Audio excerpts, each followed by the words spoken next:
When it was introduced in 1996, the 610 was the first off-road bike to boast a very useful electric starter. The S is the road-going supermoto version.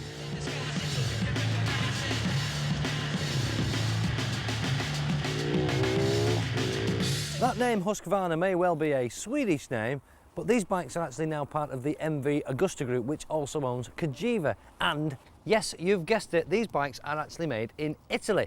So there's every chance then that they're temperamental, they're overpriced, and like some other Italian bikes, which I won't mention, they could well be all show and no go. I'm glad to say that's definitely not the case here. Husqvarna have a history of making successful off-road machines. Indeed, they produce some serious competition tools. They do claim, however, that the 610S is a slightly more civilised bike, and it's easier to get on with than some of their other more focused machines.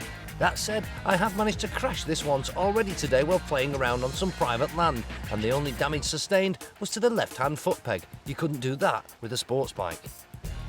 And that's it, that's all that fell off, which is very good, isn't it, after throwing it down the road? All right, I wasn't going very fast, but the point is, everything bends, you see. Look, it's all bendy. You can't do that with a sports bike, so not that I would recommend it, but if you do have a habit of falling off bikes, then this is the right kind of bike for you to buy. This motor is 576 cc's of single cylinder, pretty obvious that, which also means it shakes and it vibrates quite a lot. Now, normally I would complain about that, but on this particular style of bike, I quite like it somehow. It seems to sort of add to the ride, make it all feel a little bit more involving somehow. And it also reminds me of my old motocross days when everything used to shake and the bikes were big and heavy and you really needed to show them who was the boss. But there's nothing big and heavy about the 610. At just 148 kilos, it's light and agile. And once aboard, it feels so slim, it makes Kate Moss look positively overweight. The brakes are superb and the 6-speed gearbox is fairly smooth and clump-free. It's not slow either, with a claimed top speed of 110 miles an hour. So what do we have here? Well, it's uncomfortable, very uncomfortable. It vibrates, there's no weather protection, you can't carry luggage, and the passenger gets a bit of a bad deal as well. But you know what? I don't care about any of that, because that is what Supermoto is all about. They are fantastic.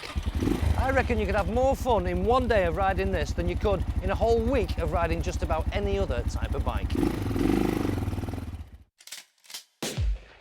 For style, it's 7 out of 10. It's not the prettiest bike here, but it's certainly pleasant enough. For performance, it's 7 out of 10. There's enough power to satisfy most riders, but it is slightly lacking right at the top end of the revs.